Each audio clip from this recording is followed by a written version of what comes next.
मेरा सवाल सर आपसे यही होगा कि जो आरोपी प्रयागराज में पत्थरबाजी के पूरे मामले में जो आरोपी है जावेद, उसके घर पर बुलडोजर चलने के मामले पर आपकी क्या राय है? आपको क्यों लगता है कि ये कानून संगत नहीं है?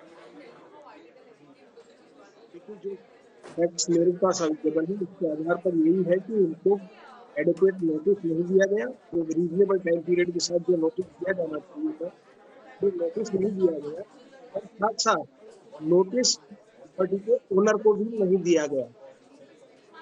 ये एक well settled principle of law है कि अगर आप किसी तरह का कोई एडवर्स एक्शन ले रहे हैं, किसी सिविल राइट्स पे कोई भी मूल्य उठा रहे हैं, तो उसको एक हियरिंग की अपॉर्चुनिटी दी जानी जरूरी है।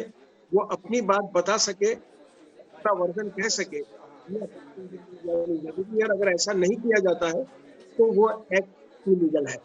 जी, जो नोटिस हम लगातार टेलीविजन स्क्रीन पर भी दिखा रहे हैं, वही नोटिस एक बार फिर से दिखाइए, क्योंकि उस नोटिस के हिसाब से अथॉरिटीज का ये कहना है सर कि 10 मई को पहले उन्हें नोटिस दिया गया, फिर 24 मई को जो उनकी पेशी होनी थी, ये देखिए इसमें साफ लिखा हुआ है सुनवाई की तिथि 24 मई तय की गई थी, जिसमें वो नहीं आए। उसके बाद दिनांक 25 को भवन ध्वस्तीकरण हेतु आदेश दिया गया। ये सब कुछ मई के महीने में, जो 10 मई और 25 मई के बीच में हुआ है। आपको इसके बावजूद ऐसा क्यों लगता है कि उन्हें वक्त नहीं दिया गया सर? आपके पास ऐसा कोई डॉक्यूमेंट है जिससे कि ये ये पता लगे कि ये ये संयुक्त पर सर हो सचिव गया? जी, संयुक्त सचिव जोनल अधिकारी जो है सर, ये उनकी तरफ से जारी की गई चिट्ठी है सर। ये बिल्कुल चिट्ठी जारी की गई होगी, लेकिन चिट्ठी उनके ऊपर सर्व हुई या नहीं, उनको तामील हुई या नहीं, ये जाना बहुत जरूरी है। क्योंकि जो फैक्ट्स बताए जा रहे हैं उसमें ये चिट्ठी ना प्रॉपर्टी के ओनर पर सर्व हुई, इवन जिसको एड्रेस की गई है ये एक बुनियादी रिक्वायरमेंट है, एक बेसिक रिक्वायरमेंट है कि जिसके अगेंस्ट में एक्शन लिखनी है उसके ऊपर नोटिस सर्व हुआ है या नहीं, ये जरूरी तौर पर लिखा जाना चाहिए।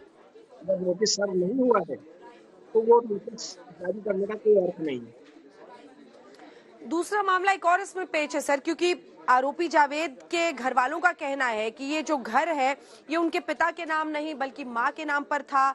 अगर ऐसा था तो क्या जावेद के घर वालों का मतलब जो हर्जाना का पूरा मामला पड़ता है वो उसको किस तरह से आप देखते हैं, जो ओनरशिप ऑफ घर है? अगर ये प्रॉपर्टी जावेद की होती तो भी ये डिमोलिशन इस तरह से नहीं किया जा सकता था, क्योंकि हमारे जितने भी लोकल लॉ म्युनिसिपल लॉज हैं उसके अंदर कंपाउंडिंग के प्रोविजन भी होते हैं। एग्जामिन किया जाना चाहिए था कि ये कहाँ से illegal है, और अगर ऐसी इलीगलिटी कंपाउंड की जा सकती है तो कंपाउंड की जानी चाहिए। और अब जब स्थिति ये रहती है कि एक्चुअल ओनर को नोटिस भी नहीं दिया गया, तो निश्चित रूप से वो हर्जाने के लिए पूरी तरह से कंपनसेशन के लिए उनका नहीं चाहिए। ठीक है।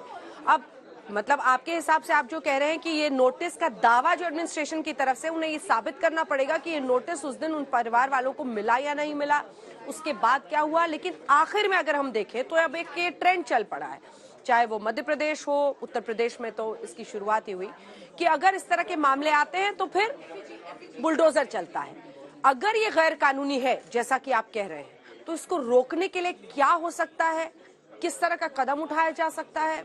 आप इसको किस तरह से देख रहे हैं? पूरा नेशनल सिनेरियो में ये बड़ा सवाल मैं आपसे पूछ रही हूँ। देखिए, इस देश में रूल ऑफ लॉ प्रिवेल करेंगे। अगर कोई भी चाहे इस देश के अंदर कितनी भी बड़ी अथॉरिटी हो, ये लॉ से ऊपर नहीं है। ये किसी भी रूलर को और एग्जीक्यूटिव को ये अच्छी तरह से समझना चाहिए कि ये रूल ऑफ लॉ प्रिवेल करेगा तो एक रूल को पूरी तरह से सुरक्षित और संरक्षित करने के लिए इंटरफेयर करेगी।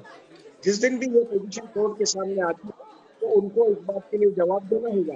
और मेरा ये मानना है कि अगर किसी प्रकार की कोई एरर मिलती है, किसी प्रकार की कोई गलती एग्जीक्यूटिव के ऊपर मिलती है, उसके ऊपर पर्सनल लायबिलिटी भी की जानी चाहिए।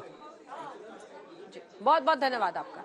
हमारे साथ गोविंद माथुर जी, पूर्व chief justice Allahabad high court के जुड़े हुए थे, जिनका ये मानना है कि अगर ये हो रहा है तो ये संविधान सम्मत नहीं और इसके रोकने के लिए पहल होनी चाहिए।